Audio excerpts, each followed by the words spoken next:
Guys, এটা আমাদের workshop. এখানে আমাদের সব থাইয়ের মালামাল রাখা হয়। এখান থেকে আমরা কাজ করি। এই টেবিলে গ্লাস কাটি, এই যে আমাদের থাইয়ের সব কিছু এখানে যন্ত্রপাতি আছে। এখানে আমাদের কোম্পানির সব কিছু করি। এখান থেকে গ্লাস লাগাই বা বোর্ড সিলিং করি ঘরের। এই যে আমাদের গ্লাস সব রাখা আছে এখানে। তারপরে দেখেন এইদিকে আছে কত গ্লাস রাখা।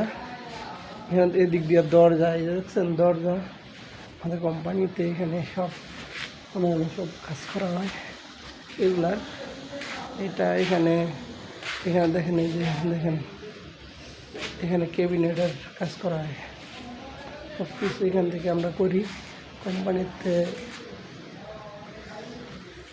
দেখেন গ্যারাজ ডোরের কাজ করা হইব আজকে। আমার রাস্তা পাইতেছে, তাহলে গ্লাস ডোরের কাজ করবো।